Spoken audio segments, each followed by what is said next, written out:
السلام عليكم ورحمة الله وبركاته. إن الحمد لله نحمده ونستعينه ونستغفره ونعوذ بالله من شرور أنفسنا وسيئات أعمالنا. من يهده الله فلا مضل له ومن يضلله فلا هادي له، وأشهد أن لا إله إلا الله وحده لا شريك له، وأشهد أن محمدا عبده ورسوله. أما بعد، فأعوذ بالله من الشيطان الرجيم. ومن يتولهم منكم فإنه منهم إن الله لا يهدي القوم الظالمين. رب اشرح لي صدري ويسر لي أمري واحلل عقدة من لساني يفقهوا قولي. رب زدني علما رب زدني علما। সম্মানিত আজকের ক্লাসে উপস্থিত দিনপ্রেমী সুপ্রিয় ভাই সকল ও সম্মানিতা বোন, সর্বপ্রকারের প্রশংসা হামদ সেই মহান আল্লাহ তাবারক ওয়া তাআলার জন্য, যিনি আমাদেরকে সৃষ্টি করেছেন এবং ইসলামের উপরে ইসলামকে গ্রহণ করার ও ইসলামের মধ্যে টিকে থাকার তৌফিক দান করেছেন, এবং ইসলামের যারা প্রকৃত শত্রু তাদের সাথে কিভাবে আমাদেরকে তাআমুল করতে হবে সেই বিষয়গুলো আল্লাহ তাআলা আমাদের জন্য স্পষ্ট করেছেন, যেটা আমাদের সকলের জন্য কল্যাণকর। এজন্য আমরা সকলেই তার প্রশংসা করব। আমরা সকলে বলি আলহামদুলিল্লাহ। তারপরে আমাদের সকলের প্রাণপ্রিয় নবী করিম মুহাম্মদ মুস্তাফা সাল্লাল্লাহু আলাইহি ওয়াসাল্লাম, উনার উপরে অসংখ্য শান্তির ধারা বর্ষিত হোক, যে তিনার জীবনী থেকে ইসলামের পুরো বিষয়টি সুস্পষ্ট হয়ে যায়, যেখান থেকে আমরা ইসলামকে সহজভাবে বুঝতে পারি এবং ইসলামকে বাস্তবায়ন করতে সুবিধা হয়। ফলে আমরা সকলে তার উপরে দুরূদ পাঠ করি, আল্লাহুম্মা সাল্লি আলাইহি আল্লাহুম্মা বারিক আলাইহি। আজকে শেখুল ইসলাম মুহাম্মদ ইবনে আব্দুল ওয়াহাব রাহিমাহুল্লাহ ক্লাস যে বইটি রয়েছে নওয়াকিজুল ইসলাম, এই বইয়ের সম্ভবত 12 অথবা 13 নম্বর ক্লাস হবে। এই ক্লাসে আমরা যে বিষয়টি আজকে পড়ব জানবো সেটি হচ্ছে 8 নম্বর ইসলাম ভঙ্গকারী বিষয়। আর এই 8 নম্বর বিষয় হচ্ছে, লেখক রাহিমাহুল্লাহ বলেন যে মুজাহারাতুল মুশরিকিন ওয়া মুআওয়ানাতুহুম আলাল মুসলিমিন والدليل قول الله تعالى ومن يتولهم منكم فإنه منهم إن الله لا يهدي القوم الظالمين। 8 নম্বর ইসলাম ভঙ্গকারী বিষয়, মুশরিকিনদের সহযোগিতা করা, মুসলিমদের বিরুদ্ধে। মুশরিক তথা কাফের মুশরিক তাদের সহযোগিতা করা মুসলিমদের বিরুদ্ধে। আর এটা হচ্ছে কুফরি আমল, অথবা এই আমলে ইসলাম ঈমান নষ্ট হয়ে যায়। এর দলিল হচ্ছে আল্লাহ তাআলা বলেন ওয়া ইয়াতাওয়াল্লাহুম মিনকুম ফাইন্নাহু মিনহুম, যে তাদের সাথে বন্ধুত্ব করবে সে তাদেরই অন্তর্ভুক্ত হবে। নিশ্চয় আল্লাহ তাআলা জালিম কওমকে হেদায়েত দেন না। তো এখানে লেখক রাহিমাহুল্লাহ কাফেরদের সাথে মাওয়ালাত, বহু প্রকারের মাওয়ালাত হয়, বন্ধুত্ব হয় বহু দিক দিয়ে, তার একটা দিককে উল্লেখ করেছেন, আর সেটা হচ্ছে তাদের সহযোগিতা করা, তাদের পক্ষে থাকা মুসলিমদের বিপক্ষ হয়ে। আর অথচ মাওয়ালাতে অনেক বিষয় রয়েছে, তার মধ্যে যেমন হৃদয় থেকে তাদেরকে ভালোবাসা, মুসলিমদের বিরুদ্ধে তাদের সাপোর্ট করা, এগুলো রয়েছে। তারপরে তাদের প্রশংসা করা, তাদের সুনাম করা, আরো বিভিন্ন রকমের বিষয়গুলো রয়েছে এর মধ্যে। তো যাই হোক, এখানে ওয়ালা ও বারা বিষয়টি আসে যে ইসলামের একটি অবিচ্ছিন্ন অংশ, সেটা হচ্ছে ওয়ালা ও বারা। কার সাথে বন্ধুত্ব করতে হবে, কার সাথে শত্রুতা পোষণ করতে হবে, এটা ইসলামের সুস্পষ্ট। আর এই বিষয়কে আমাদের সকলকে সুস্পষ্ট ভালোভাবে বুঝতে হবে, এ সম্পর্কে আমাদের সকলের মধ্যে ধারণা থাকতে হবে। তো মুশরিকিনদের সহযোগিতা করা মুসলিমদের বিরুদ্ধে, এটা মানে যার অর্থ আমরা এটা এটা কুফরি আমল, এই আয়াত থেকেও দলিল দেওয়া যায় যে আল্লাহ তাআলা বলেন, ইয়া আইয়ুহাল্লাযীনা আমানু লা তাত্তাখিযুল ইয়াহুদা ওয়ান নাসারা আউলিয়া বা'দুহুম আউলিয়াউ বা'দ ওয়া মান ইয়াতাওয়াল্লাহুম মিনকুম ফাইন্নাহু মিনহুম ইন্নাল্লাহা লা ইয়াহদিল কওমাজ জালিমিন। যে হে মুমিনগণ, তোমরা ইহুদ ও নাসারাকে বন্ধু বানায়ো না, কারণ তারা এক অপরের বন্ধু, আর যারা তাদেরকে বন্ধু বানাবে, তাদের সাথে বন্ধুত্ব রাখবে, তারা তাদেরই অন্তর্ভুক্ত হবে। আর আল্লাহ তাআলা জালিম কওমকে হেদায়েত দেন না। তা এখানে যে আয়াতের অংশ আছে ওয়ামান ইয়াতাওয়াল্লাহুম মিনকুম ফাইন্নাহু মিনহুম, যে ব্যক্তি তাদের সাথে বন্ধুত্ব করবে সে তাদেরই অন্তর্ভুক্ত হবে। এটা স্পষ্টভাবে এই আয়াত থেকে প্রতীয়মান হয় যে তাদের সাথে বন্ধুত্ব করা এটা কুফরি। এটা কি কুফরি? আর এখানে মাওয়ালাত তার বিভিন্ন প্রকার আছে, যদিও সেটা সহযোগিতার মাধ্যমে নাও হতে পারে, অন্য কিছুর মাধ্যমে হতে পারে, প্রশংসার মাধ্যমে কিংবা তাদের দিনের প্রশংসা করে। তো এগুলো এর মধ্যে আসবে, সেটাও কুফরির মধ্যে পড়বে। তো কাফিরদের সহযোগিতা করা মুসলিমদের বিরুদ্ধে, এটি কয়েক প্রকার রয়েছে, এই প্রকারগুলিকে ভালোভাবে বুঝতে হবে।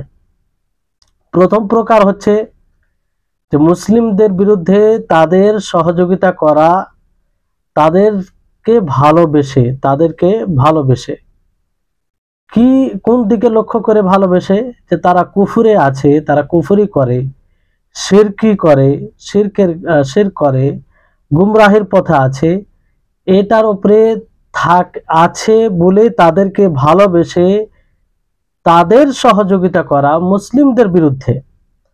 তো এই প্রকার সহযোগিতা করা, এতে কোনো সন্দেহ নাই যে এটা বড় কুফরি, আর এই রকম কুফরি হলে সে ইসলাম থেকে বের হয়ে যাবে। তো যেই ব্যক্তি মুসলিমদের বিরুদ্ধে তাদের দ্বীনকে ভালোবেসে কিংবা যে পদ্ধতিতে তারা আছে যেটা একদম শরীয়ত বিরোধী, তার প্রতি সন্তুষ্ট হয়ে তাদের সহযোগিতা করে মুসলিমদের বিরুদ্ধে, আর এতে সে কোনো প্রকারের বাধ্যকতা নয়, তাহলে এটা কুফরি আমল হবে, যে যা দ্বারা ইসলাম থেকে বের হয়ে যাবে, ইসলাম ও ঈমান নষ্ট হয়ে যাবে। তো এটা এক প্রকারের তাদের সহযোগিতা করা।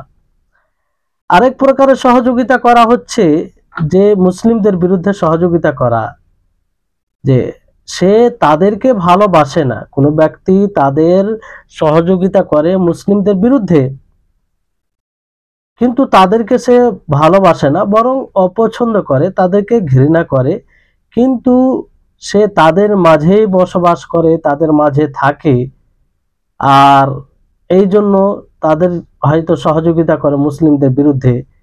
তো এটা বড় কাবিরা গুনাহ হবে, আর এটাও মানে ভয় রয়েছে যে এর দ্বারা সে ইসলাম থেকে বের হয়ে যাবে।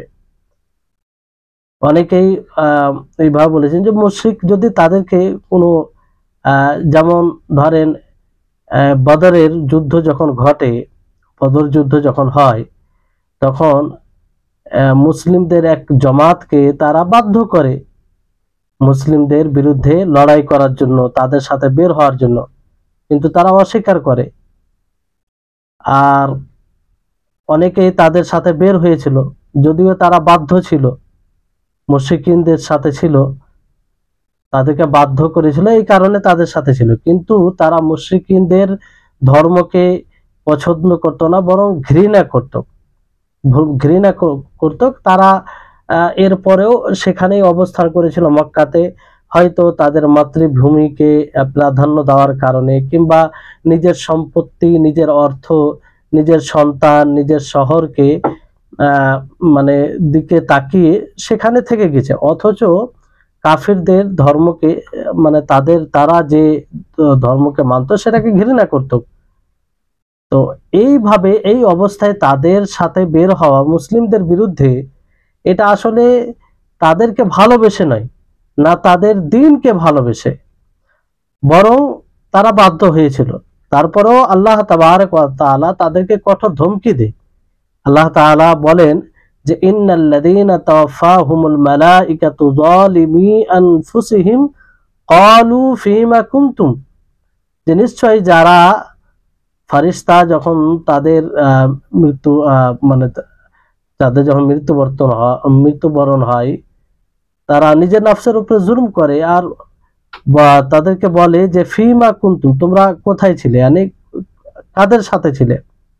এটা আসলে নেতিবাচক একটা প্রশ্ন। কেন তোমরা তাদের সাথে ছিলে, উদ্দেশ্য এটা, অথচ তোমরা মুসলিম। তো তারা কি বলেছিল? আল্লাহ তাআলা বলেন ক্বালু কুন্না মুস্তাযআফিনা ফিল আরদ, যে আমরা জমিনে দুর্বল ছিলাম, আমাদের কোনো পথ ছিল না, তারা আমাদেরকে বাধ্য করেছিল, ফলে আমরা গিয়েছিলাম।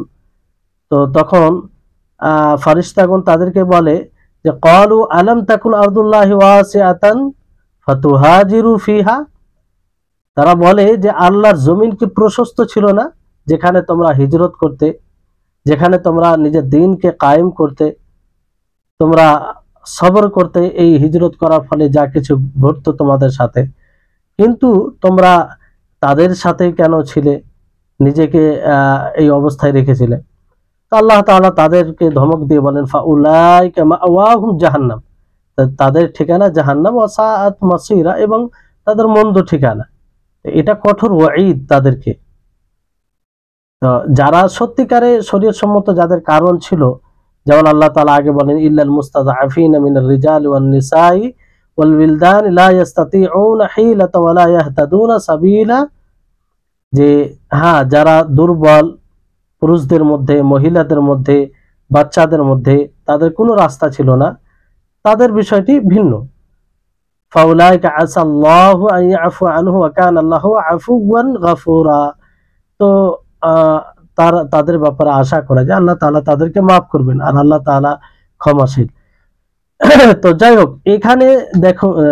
এখানে যদি এই আয়াতগুলোকে দেখেন তো বুঝতে পারবেন যে তারা হিজরত করেনি, অথচ তারা হিজরত করতে পারত। আর তারা এর পরেও মক্কায় অবস্থান করেছিল। ফলে আল্লাহ তাবারক ওয়া তাআলা তাদেরকে কি বললেন? কঠোর ধমক দিলেন আর বললেন যে এদের ঠিকানা জাহান্নাম হবে। তো এই আয়াত থেকে এটা বোঝা যাচ্ছে যে এটা বড় গুনহার কাজ। যদি বাধ্যকতার কারণেও মুসলিমদের বিরুদ্ধে কেউ সহযোগিতা করে, মুসলিমদের বিরুদ্ধে তাদের সহযোগিতা করে, তো এটা মানে বড় কাবিরা গুনাহ হবে।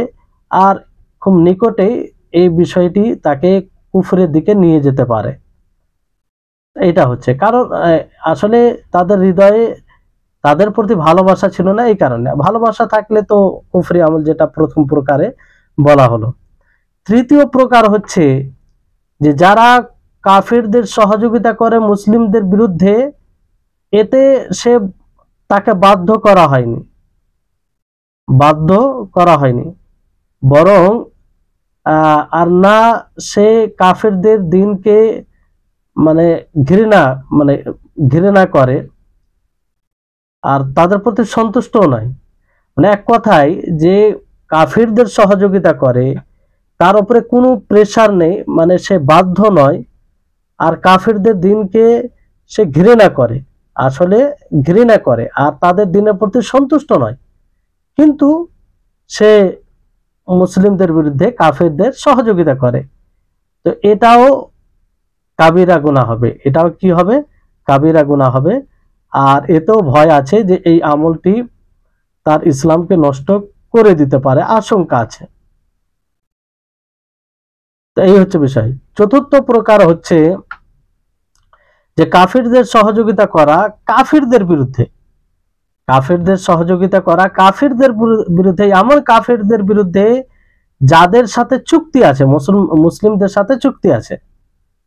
তো এটাও হারাম, এটা জায়েজ নয়, কারণ এতে মুসলিমদের সাথে যে চুক্তি আছে সেটা ভঙ্গন করা হবে, সেটা ভঙ্গ করা হবে।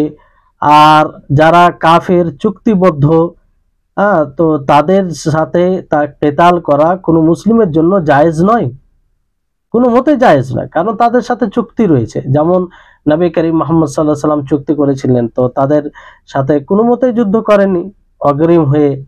আর কেউ যদি ভুলবশত কাউকে হত্যা করে দিয়েছে, তো তার যেটা নিয়ম ছিল সে সময় দিয়াত দেওয়ার, তো সেটা পালন করেছেন আল্লাহ নবী, যেটা প্রমাণিত, হয়তো সিরাতের বই পড়লে আপনারা বুঝতে পারবেন।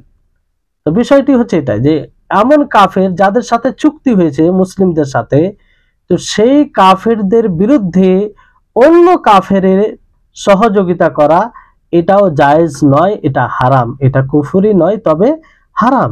কারণ হাদিসের মধ্যে বলা হয়েছে, নবী সাল্লাল্লাহু আলাইহি ওয়াসাল্লাম বলেন, মান কাতালা মুআহাদান লাম ইয়ারিহ রাহিহাতাল জান্নাহ, যে ব্যক্তি চুক্তিবদ্ধ কোনো কাফেরকে হত্যা করে সে জান্নাতের সুগন্ধি পাবে না।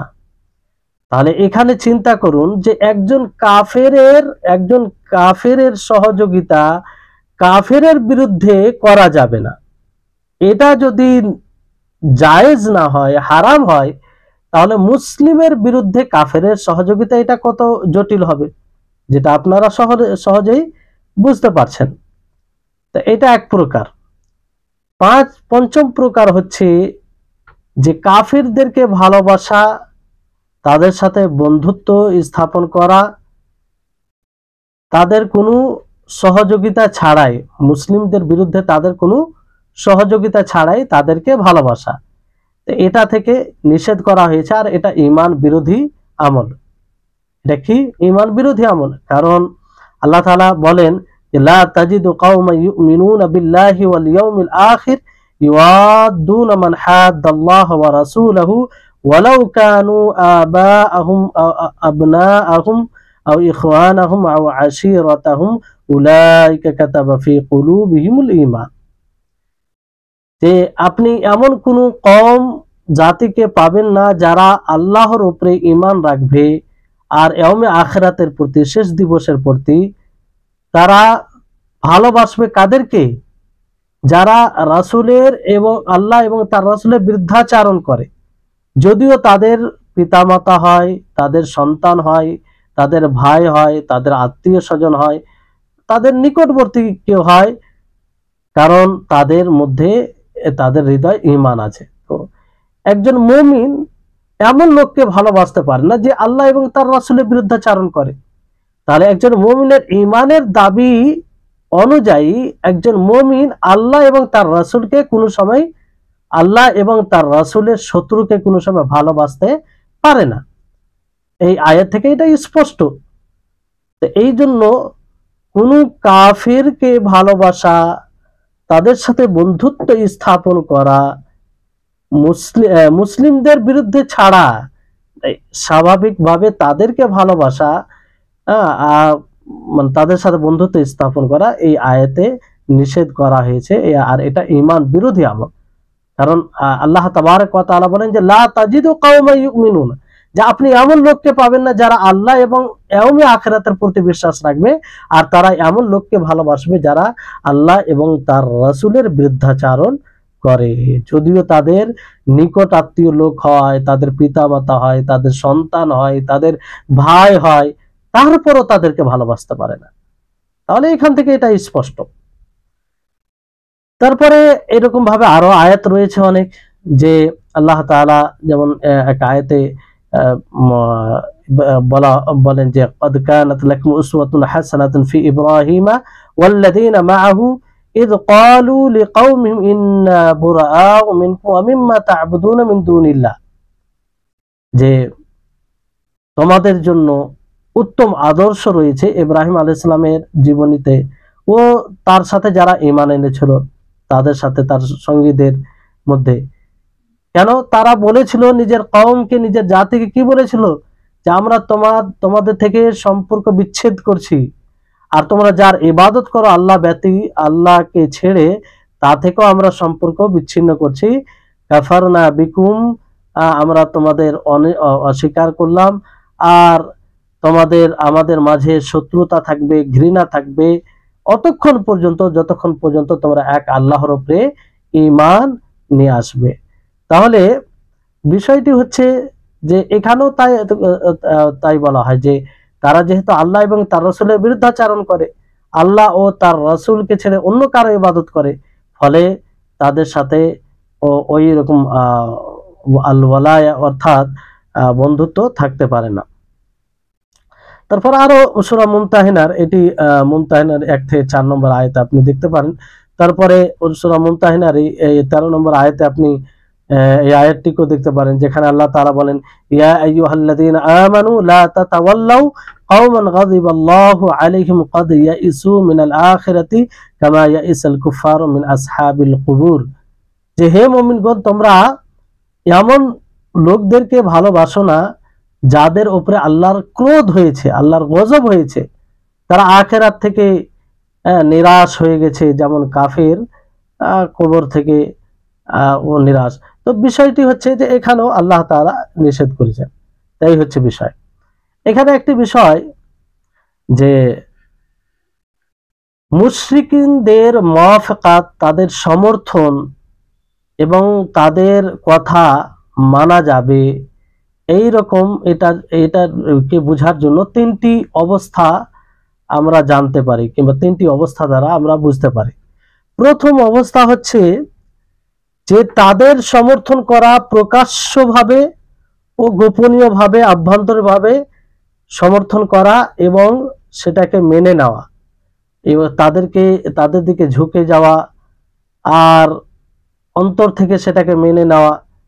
তো এইরকম যদি হয় তাহলে এটা ইসলাম থেকে খারিজ করে দেবে, কিন্তু এটা ইসলাম থেকে খারিজ করে দেবে, ঈমান ইসলামকে নষ্ট করবে।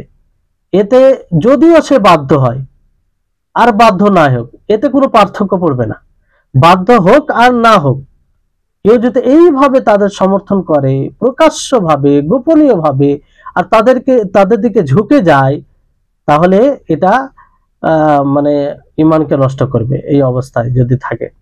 দ্বিতীয় অবস্থা হচ্ছে যে তাদের সমর্থন করবে এবং তাদের দিকে ঝুঁকে যাবে গোপনীয়ভাবে, প্রকাশ্যভাবে নয়। প্রকাশ্যভাবে তাদের বিরোধিতা করবে, কিন্তু আভ্যন্তরীণভাবে হৃদয় তাদের দিকে ঝুঁকে যাবে, হৃদয় থেকে তাদের সমর্থন করবে, কিন্তু প্রকাশ্য বাহ্যিকে সে বলবে, বিরোধিতা করবে। এই প্রকার এই অবস্থাতে থাকলে সে কাফির হবে, ইসলাম ঈমান নষ্ট হবে। আর কারণ এটা মুনাফিকের কাজ। এটা কার কাজ? মুনাফিকের কাজ।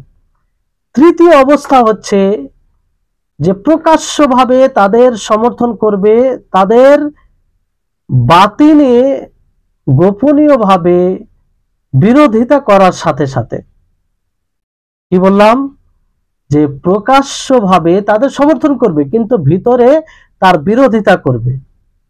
আর এটা দুই দিক দিয়ে বুঝতে পারেন, যে একটা হচ্ছে যে সে এটা করবে কারণ এতে তার উপরে বাধ্যকতা থাকবে, তাকে ধমক দেওয়া হবে, হত্যার, বলা হবে তুমি যদি না সমর্থন করো তাহলে তোমাকে হত্যা করা হবে। তো এই অবস্থায় সে তাদের সমর্থন করে প্রকাশ্যভাবে, কিন্তু তার হৃদয় ঈমানের উপরে নিশ্চিত থাকে, এই ক্ষেত্রে তার ঈমান নষ্ট হবে না। যেমন আমরা শুনেছি আম্মার বিন ইয়াসির, ওনার ঘটনা, যে ওনার ব্যাপারে আয়াতটি নাজিল হয়, মান কাফারা বিল্লাহি মিন বাদি ঈমানিহি ইল্লা মান উকরিহা ওয়া কলবুহু মুতমাইন্নুন বিল ঈমান। যে ব্যক্তি আল্লাহর অস্বীকার করলো ঈমান নিয়ে আসার পরে, কুফরি করলো এক কথায়, আর তাকে বাধ্য করার কারণে, অথচ তার হৃদয় ঈমানের উপরে মুতমাইন রয়েছে, অর্থাৎ নিশ্চিত রয়েছে, মানে তার হৃদয়ের অবস্থা ঈমানের উপরে রয়েছে, তো এইরকম ব্যক্তি সে কাফের হবে না। যেমন আম্মার বিন ইয়াসির, তেনার ক্ষেত্রে এই ঘটনাই ঘটেছিল। তো এটা একটা দিক। আর দ্বিতীয় দিক হচ্ছে যে তাদের প্রকাশ্যভাবে সমর্থন করবে আর গোপনীয়ভাবে তাদের কি করবে, গোপনীয়ভাবে তাদের বিরোধিতা করবে, কিন্তু তার উপরে কোনো প্রকারের প্রেসার, কোনো প্রকারের বাধ্যকতা, বাধ্য হবে না, বরং দুনিয়াবি পার্থব কোনো বিষয়ের লালচে পড়ে, লোভ লালসায়, হয় কোনো পদের লোভে, হয় কোনো অর্থের লোভে, হয় কোনো আর কিছু পার্থিব জিনিসকে কেন্দ্র করে পরিবার কিংবা ভয় থেকে বাঁচানোর জন্য, শুধু যদি এরকম হয় তাহলে এই অবস্থাতে সে মুরতাদ হবে। তার এই জায়গায় মানে এই জায়গায় মানে এইটা মানে তার সঠিক হবে না, কারণ এখানে সে অন্য জিনিসকে প্রাধান্য, নিজেকে বাঁচাতে গিয়ে নিয়ে পার্থিব জিনিসকে প্রাধান্য দিয়েছে। আর বলা হয়েছে যদি এই অবস্থায় তাকে মানে চাপ করা হয় তারপরও সে মুরতাদ হবে। কেন? এখানে সে তার উদ্দেশ্য যে নিয়ত অন্য উদ্দেশ্যে, মানে পার্থিব বিষয়কে প্রাধান্য দিতে গিয়ে কোনো পদ পাওয়ার জন্য কিংবা কোনো অর্থ অর্জন করার জন্য, এগুলোর জন্য করেছে, ফলে এখানে এই বাধ্যকতা কোনো কাজে আসবে না। আর যদি এগুলো উদ্দেশ্য না থাকে, তাকে নিজেকে বাঁচানো উদ্দেশ্য থাকে শুধু, যে তাকে হত্যা করে দেবে, যেটা প্রথম এতে বলা হয়েছে, তো সেক্ষেত্রে নয়। কিন্তু এখানে এই অবস্থাতে যেটা বিষয় স্মরণীয় কিংবা বোঝার বিষয়, সেটা হচ্ছে যে পার্থিব কোনো বিষয়কে কেন্দ্র করে, পার্থিব কোনো বিষয়কে প্রাধান্য দিতে গিয়ে, হয় কোনো পদের লোভে, হয় কোনো নিজের কোনো পার্থিব জিনিসকে বাঁচাতে গিয়ে, যেটা তার সাথে সেরকমটা গুরুত্বপূর্ণ না, সে হয়তো সেটা না করলেও হবে। তো এখানে এই বিষয়টি খেয়াল রাখতে হবে। তারপরে আসুন এখানে, তো এই বিষয়টি আমরা বুঝলাম। এবার আসুন যে কাফের মুসলিম, কোন মুসলিম মহিলার কাফের সাথে বিবাহর বিধান কি? কারণ এখানে এই বিষয়টি আসে, যেহেতু কাফেরদের সাথে বন্ধুত্ব স্থাপন করা যাবে না, এটা দেখেন এই কথাগুলো বুঝতে হবে, খুব সূক্ষ্ম কথা এগুলো। এই জন্য হয়তো ক্লাসের শেষে বিষয়টিকে আরো বিস্তারিত করা হবে, কিন্তু এর মধ্যে আমি ইঙ্গিত করি যে কাফের সাথে বন্ধুত্ব স্থাপন করা যাবে না, তাদের প্রতি ঘৃণা রাখা যাবে। এর অর্থ এটা নয় যে আপনি তাদের উপর অন্যায় করবেন, এর অর্থ এটা নয় যে আপনি তাদের হককে নষ্ট করবেন, এর অর্থ এটা নয় যে আপনি তাদের সাথে নাইনসাফি করবেন। বুঝতে পারলেন? তারা যেহেতু আল্লাহর মনোনীত ধর্মকে মানে না, ফলে তাদের সাথে সেই আন্তরিকতার কোনো প্রয়োজন নেই। কিন্তু তাদের উপরে আপনি দুর্ব্যবহার করবেন, তাদের উপরে অন্যায় করবেন, তা নয়। এই জন্য আগে আলোচনায় আসবে, সেটা স্পষ্ট হবে। কারণ স্বাভাবিকভাবে যখন এই বিষয়টি আসে তো মানুষ ভুল বুঝে ফেলে। তো এখানে একটি যেটা গুরুত্বপূর্ণ বিধান এই ক্ষেত্রে আসে, সেটা হচ্ছে যে কোনো মুসলিম মহিলার কাফের সাথে বিবাহর বিধান। যেহেতু স্বামী স্ত্রী, হ্যাঁ এখানে পরে বিষয়টা আসবে, আগে এটা জেনে নি যে কাফের, কোন মুসলিম মহিলা কোনো কাফেরকে বিবাহ করতে পারে না, এটা জায়েজ নয়। যদিও সে ইহুদি হয়, নাসরানি হয়, কিংবা কোনো অগ্নি পূজক হয়, কিংবা আর কিছু অন্য কাউকে, এক কথায় অমুসলিমের সাথে কোনো মুসলিম মহিলা বিবাহ করতে পারে না, মুতলাকান না জায়েজ। কারণ এই ব্যাপারে আল্লাহ তাবারক ওয়া তাআলা বলেন যে ওয়ালা তুনকিহুল মুশরিকিনা হাত্তা ইউমিনু ওয়ালা আবদুম মুমিনুন খায়রুম মিন মুশরিক ওয়ালাউ আ'জাবাকুম, যে তোমরা মুশরিকিনদেরকে বিবাহ করবে না অতক্ষণ পর্যন্ত যতক্ষণ পর্যন্ত তারা ঈমান নিয়ে আসবে। ঈমান নিয়ে আসার পরে বিবাহ করতে পারে, কারণ মুমিন এক বান্দা মুশরিক থেকে উত্তম, যদিও সে তোমাদের মধ্যে পছন্দনীয় হয়। উলাইকা ইয়াদউনা ইলান নার, তার কারণ আল্লাহ তাআলা স্পষ্ট করেন, কারণ তারা জাহান্নামের আহ্বায়ক, তারা মানুষকে জাহান্নামের দিকে ডাকে। তো তাদেরকে বিবাহ করে তারা যেহেতু জাহান্নামের দিকে ডাকে, তো সেই দিকে তাকেও মানে নিয়ে যাবে। ওয়াল্লাহু ইয়াদউ ইলাল জান্নাহ, আর আল্লাহ তাবারক ওয়া তাআলা জান্নাতের দিকে আহ্বান করেন, ওয়াল মাগফিরাতের দিকে বিইذনি, তার অনুমতিতে। তো এই হচ্ছে বিষয়। তো এখান থেকে এটা স্পষ্ট হচ্ছে যে ওয়ালা তুনকিহুল মুশরিকিনা, যে মুশরিকিনকে তোমরা বিবাহ করো না, তাহলে এটা কোনো মতেই জায়েজ নয়। তারপরে আরো কিছু আয়াতে বলা হয়েছে যে এবার এখানে বিষয় যেটি বোঝার আছে, কিংবা তারপরে যেটা বিষয় আসে, যে কোনো মুসলিমকে কোনো কাফেরাকে কোনো অমুসলিম মহিলাকে বিবাহ করতে পারে? তো কোনো মুসলিম অমুসলিম মহিলাকে বিবাহ করতে পারে না, শুধু দুই ধরনের মহিলাকে করতে পারে। একটা হচ্ছে দুই ধরনের বলতে এক ধরনের যে কিতাবিয়া হবে, অর্থাৎ ইহুদ ও নাসারাদের মধ্যে হবে, যাদের উপরে কিতাব অবতীর্ণ হয়েছে, ইহুদ ও নাসারা, তারাই বাকি রয়েছে। তো তাদেরকে বিবাহ করা জায়েজ, বাকি অন্য কোনো অমুসলিম মহিলাকে বিবাহ করা জায়েজ নয়। কারণ আল্লাহ তাআলা কি বলেন, ওয়ালা তুনকিহুল মুশরিকাতি হাত্তা ইউমিননা, যে তোমরা মুশরিক মহিলাকে বিবাহ করো না যতক্ষণ পর্যন্ত তারা ঈমান নিয়ে আসে। ঈমান যদি নিয়ে আসে তাহলে কোনো সমস্যা নেই, আর কোনো কিছু বাকি থাকলো না। কিন্তু এই আয়াত থেকে কাদেরকে মানে ছাড় দেওয়া হয়েছে, মানে এই আয়াতে অন্তর্ভুক্ত নয় কারা? যারা কিতাবিয়া, অর্থাৎ ইহুদ ও নাসারা মহিলা।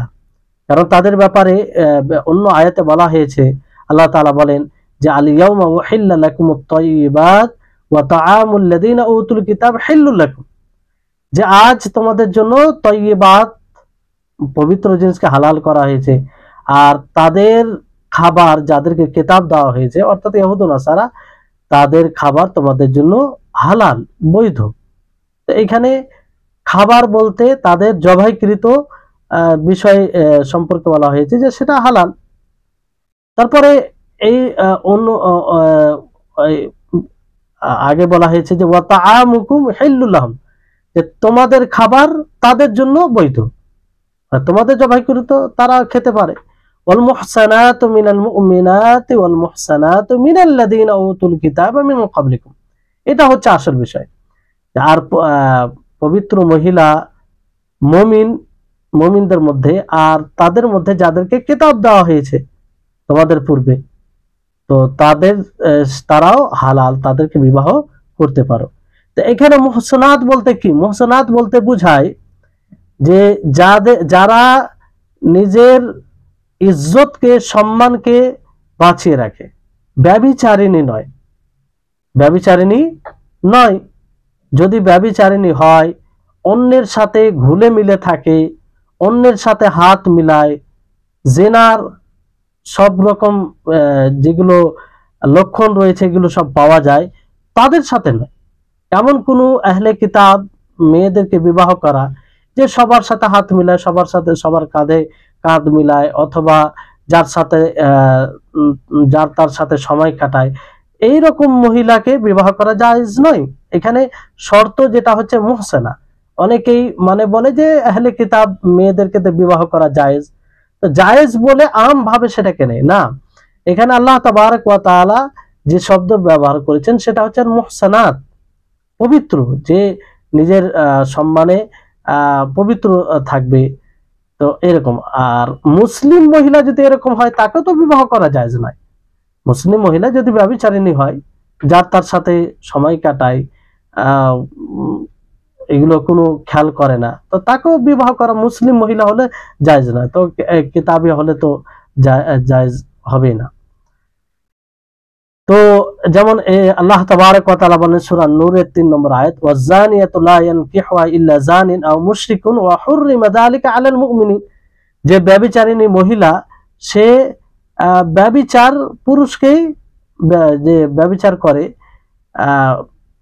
তাকেই বিবাহ করবে, তাকে ছাড়া অন্য কাউকে বিবাহ করবে না, অথবা মুশরিক। আর এটা হারাম করা হয়েছে মুমিনদের উপরে। মুমিনরা কখন ব্যভিচারিণী মহিলাকে বিবাহ করতে পারে না। তাহলে কাফেরা মহিলাকে বিবাহ করা যাবে দুটি শর্তের সাথে। একটি শর্ত হলো যে সে যেন আফিফা হয়, মানে পবিত্র হয়, সে অন্য কারোর সাথে ওই রকম ভাবে, যেমন আজকাল বর্তমান সময়ে অমুসলিমদের অবস্থা যে তাদের মধ্যে কোনো বারবিজ থাকে না, পুরুষদের সাথে সময় কাটায়, যেখানে সেখানে যায়, যার তার সাথে হাত মিলায়, এগুলো কোনো বিষয় থাকে না। তো এরকম মহিলা জায়েজ নয়। আর দ্বিতীয় হচ্ছে যে সে যেন কিতাবিয়া ইহুদিয়া অথবা নাসরানিয়া, ইহুদিয়া অথবা নাসরানিয়া হয়। এই দুটি শর্ত থাকলে বিবাহ করা জায়েজ। তারপরে মুসলিমের জন্য জায়েজ হবে না হালাল হবে যে তাকে বিবাহ করা। এখানে একটা বিষয় আসে যে বিবাহ করলে তো ভালোবাসা হবেই, একটা স্বামী স্ত্রী যে একটা ভালোবাসা থাকে সেটা তো আসবেই। যে আর বলা হয়েছে যে কোনো কাফিরকে ভালোবাসা যাবে না, বন্ধুত্ব রাখা যাবে না। যেমন আল্লাহ তাবারক ওয়া তাআলা পূর্বে যে আয়াতগুলো বলা হলো সেই আয়াতে আল্লাহ তাআলা স্পষ্ট করেছেন সেই আয়াতগুলিতে। আর স্বামী স্ত্রীর মাঝে যে একটা ভালোবাসা আছে সেটাই স্পষ্ট, একটা ভালোবাসা তাদের মধ্যে থাকে এক অপরের। তো এখানে যেহেতু যদি কোনো কাফেরা মহিলাকে ইহুদিয়া হোক অথবা নাসরানিয়া হোক তাকে বিবাহ করে, তো তার প্রতি তো একটা ভালোবাসা থাকবে। তাহলে এই ক্ষেত্রে কি করা যাবে? অথচ আল্লাহ তাআলা কি বলছেন, লা তাত্তাখিযুল ইয়াহুদা ওয়ান নাসারা আউলিয়া, তোমরা ইহুদ ও নাসারাকে ওলি বন্ধু বানায়ো না। তো এটা তো সকলের ক্ষেত্রে বলা হয়েছে। তো এখানে এর উত্তর এটাই দেওয়া হবে যে এখানে যে ভালোবাসা এটা স্বাভাবিক ভালোবাসা, এটা স্ত্রী হওয়ার কারণে ভালোবাসা, দ্বীনের কারণে নয়, যে সে ইহুদি আছে ফলে তাকে ভালোবাসে, এরকম বিষয় নয়। এজন্য এটা এর অন্তর্ভুক্ত হবে না। দ্বিতীয় যেটা বিষয় হচ্ছে যে কাফেরদের সাথে মানে বরাবর যেমন তারা যদি সদ্ব্যবহার করে মুসলিমদের সাথে, তো তাদের সাথে ওইরকম ভাবে ইহসান করা, তো এটা আসলে ভালোবাসা নয়, এটা ভালোবাসা নয়। আর তাদেরকে যে ভালোবাসা যাবে না এই কথার বিরোধীও নয়। তারা যদি ইহসান করে মুসলিমদের সাথে, তো অবশ্যই তাদের সাথে ইহসান করতে হবে, অবশ্যই তাদের সাথে ভালো ব্যবহার করতে হবে। বরং আপনি তাদের সাথে এমন ব্যবহার করবেন যে আপনার ব্যবহারে যেন তারা মুগ্ধ হয়। আর তারা যদি ইহসান করে থাকে তো আপনি তার ইহসান ওই ইহসান তার সাথে কেন করবেন না? আপনার ধর্ম তো ইসলাম। যেমন আল্লাহ তাবারক ওয়া তাআলা বলেন, লা ইয়ানহাকুমুল্লাহু আনিল লাযিনা লাম ইউকাতিলুকুম ফিদ-দীন ওয়া লাম ইখরিজুকুম মিন দিয়ারিকুম আন তাবাররুহুম ওয়া তুকসিতু ইলাইহিম ইন্নাল্লাহা ইউহিব্বুল মুকসিতিন। এই আয়াতটিকে যদি বুঝতে পারেন তাহলে আপনার জন্য এই বিষয়টি সুস্পষ্ট হয়ে যাবে, একদম স্পষ্ট হয়ে যাবে। এখানে আল্লাহ তাবারক ওয়া তাআলা কি বলছেন যে আল্লাহ তাআলা তোমাদেরকে নিষেধ করেন না তাদের যারা তোমাদের সাথে কিতাল করে না দ্বীনে, দ্বীন মানে ধর্মের ব্যাপারে, ওয়ালাম ইখরিজুকুম মিন দিয়ারিকুম, আর না তোমাদেরকে তোমাদের ঘর থেকে বের করে, আন তাবাররুহুম, কি থেকে নিষেধ করেন আল্লাহ তাআলা? যে তাদের উপরে তোমরা সদ্ভাব করবে, ওয়া তুকসিতু ইলাইহিম, এবং তাদের সাথে ইনসাফ করবে, ইন্নাল্লাহা ইউহিব্বুল মুকসিতিন, নিশ্চয় আল্লাহ তাআলা ইনসাফকারীদেরকে পছন্দ করেন, ভালোবাসেন। তো এখানে দেখুন আল্লাহ তাবারক ওয়া তাআলা কি বলছেন যে যারা কিতাল করে না, মুসলিমদের বিরুদ্ধে লড়ে না, তারা অন্য ধর্মকে পালন করে। তো এই ক্ষেত্রে আল্লাহ তাআলা কি দিক নির্দেশনা দিচ্ছেন? যে তাদের সাথে সদ্ব্যবহার করবে, তাদের সাথে ইনসাফ করবে। বুঝতে পারলেন? তো তাদেরকে না ভালোবাসা মানে এক প্রকার হচ্ছে, যেমন এই আয়াতকে সামনে রেখে যদি আপনাকে বলি যে সব কাফির, যে সব অমুসলিম, কাফির বলতে যারা ইসলাম ধর্মকে পালন করে না, এটা কোনো গালি নয়। অনেক ভাই এটাকে গালি মনে করে, আসলে এটা কোনো প্রকারে গালি নয়। মুসলিমকে মুসলিম এই জন্য বলে যে তারা ইসলামকে ফলো করে, মুসলিমকে মুসলিম এই জন্য বলে যে তারা ইসলামকে ফলো করে, আর মুমিন ঈমান নিয়ে আসে, ফলে মুমিন তারা। আর যারা ইসলামকে গ্রহণ করে না, ইসলামকে ফলো করে না, তারা কাফির, মানে ইসলাম অস্বীকারী। তো বাস্তবের উপরে এটা কোনো তাদেরকে হেট পৌঁছানো কিংবা এরকম কোনো এখানে উদ্দেশ্য থাকে না, কারণ বাস্তব যেটা সেটা। কারণ মুসলিমকে মুসলিম বলতে হবে যে যেটা ধর্মকে, যেমন যদি কেউ জৈন ধর্মকে মানে তো তাকে জৈন কিংবা যেটা নাম দেওয়া হয় সেটাই তো দিবে, না অন্য কিছু নাম দিবে। এটা একটা স্বাভাবিক বিষয়। এই বিষয়টাকে অনেকেই মনে করে যে কাফের বলা বড় অন্যায়। কেন অন্যায় হবে? কোনো অন্যায়ের কোনো বিষয়ই নেই এখানে। কাফের এটা আরবি শব্দ, যার অর্থ হচ্ছে অস্বীকারী, মানে যারা ইসলামকে অস্বীকার করে, যারা আল্লাহকে অস্বীকার করে, যারা নবীকে অস্বীকার করে, যারা ইসলামের কোন বিধানকে অস্বীকার করে, সেই কাফের। তো এই কাফেরকে কাফের বলা কোনো গালি নয়, বরং তা যেটা বাস্তবতা তার উপরে ই করে এটা বলা হয়। কোন মুসলিম যদি কোনো, এমনকি কোন মুসলিম ইসলামকে যে ফলো করে, সে যদি কোনো একটা স্পষ্ট বিধানের অস্বীকার করে তো সেও কাফের। এটা কোনো গালি এরকম কোনো বিষয় না। তাহলে বিষয়টি হচ্ছে এখানে যে যদি এরকম কাফের হয় যারা মুসলিমের সাথে মানে যুদ্ধ করে না কিংবা তাদেরকে পরেশান করে না, তো এরকম এদের সাথে আল্লাহ তাআলা সদ্ব্যবহার করতে বলেছেন আর ইনসাফ করতে বলেছেন, তার মানে কি তাদেরকে ভালোবাসতে হবে? না, তাদেরকে ওই ভালোবাসা যাবে না যে ভালোবাসাটা একজন মুসলিমের প্রতি থাকে, কিংবা হৃদয়ে যে একটা ভালোবাসা থাকে সেটা থাকবে না, কিন্তু তাদের সাথে সদ্ব্যবহার করতে হবে, তাদের সাথে ইনসাফ করতে হবে। তাহলে বিষয়টা এখানে বুঝতে হবে যে তাদের প্রতি ঘৃণা, তাদেরকে না ভালোবাসা মানে এটা নয় যে তাদের উপরে অন্যায় করা হবে, তাদের উপরে নাইনসাফি করা হবে, তাদের উপরে জুলুম করা হবে, এটা অর্থ নয়। এই বিষয়টি ভালো করে বুঝতে হবে, যেটা এখান এই আয়াত থেকে স্পষ্ট হয়। তাহলে এটা এবার বিষয়টি হচ্ছে যে যে সব কাফিরগণ মুসলিমদের সাথে যুদ্ধ করে না আর এমন লোকের সহযোগিতাও করে না যারা মুসলিমদের সাথে কিতাল করে, আর তারা যদি ইহসান করে, মুসলিমদের সাথে তারা ইহসান করে, তো অবশ্যই তাদের সাথে ইহসান করা উচিত। আর এই ইহসানে অনেক লাভ আছে, অনেক কি আছে? লাভ আছে। আর ইসলাম উদ্বুদ্ধ করেছেন যে তাদের সাথে ইহসান করতে হবে, তাদের সাথে ভালো ব্যবহার করতে হবে। একটা লাভ হচ্ছে যে দেখেন, যদি কোনো অমুসলিম মুসলিমের উপরে ইহসান করে, ভালো ব্যবহার করে, তা এটা তার একটা ইহসান, একটা ইহসান মুসলিমদের উপরে থেকে যায়। তো সেই ইহসানের উত্তর তার উপরে ইহসান করে, সুন্দর ইহসান করে এটা উত্তর দেওয়া যায়। তো এতে কি হবে যে তারা ইসলামের দিকে ধাবিত হবে, ইসলামের ব্যাপারে জানবে, ইসলামের প্রতি তারা আগ্রহী হবে, আর তারা ইসলামের সাথে আরো ভালো ব্যবহার করবে। এটা একটা লাভ। আর দ্বিতীয় যেটা লাভ হচ্ছে যে আপনি তাদেরকে এইভাবে ইসলামের দিকে দাওয়াত দিতে পারেন, আপনার কথা শুনবে তারা, কারণ আপনি মানবতাকে হারাননি, আপনার ধর্ম আপনার কাছে, তারা ইহসান করেছে, আপনিও তাদের সাথে ইহসান করছেন, তাদের সাথে ভালো ব্যবহার করছেন।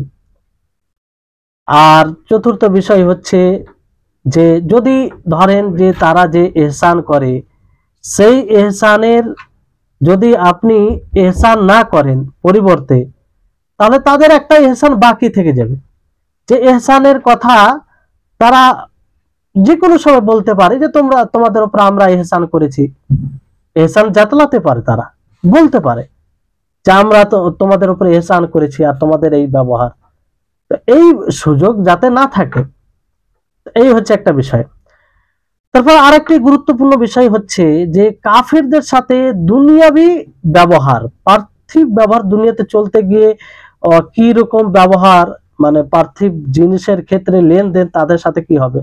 যেমন ধরুন তিজারত, ব্যবসা, বিজনেস, কোনো লাভ জিনিস, মানে এইরকম প্রফিট অর্জন করার জন্য, এইগুলো বিষয় মুবাহ, জায়েজ, এতে কোনো অসুবিধা নেই। মুসলিমগণ তাদের সাথে ব্যবসার প্রয়োজন পড়লে ব্যবসা করতে পারেন, যেমন নবী করিম মুহাম্মদ সাল্লাল্লাহু আলাইহি ওয়াসাল্লাম তাদের জিনিস ক্রয় করতে পারে। নবী করিম মুহাম্মদ সাল্লাল্লাহু আলাইহি ওয়াসাল্লামের জামানা থেকেই আল্লাহ নবী এবং সাহাবায়ে কেরাম, সেই সময়ের লোকেরা তাদের কাছ থেকে কাপড় এবং বিভিন্ন প্রকারের যে জীব জন্তু অস্ত্র এগুলো ক্রয় করতো, আর এখন থেকে চলে আসে, সেটা কোনো সমস্যার মানে সমস্যা নাই। আর এটাকে বন্ধুত্ব বলা যায় না। এর মানে এটা নয় যে এটা বন্ধুত্ব।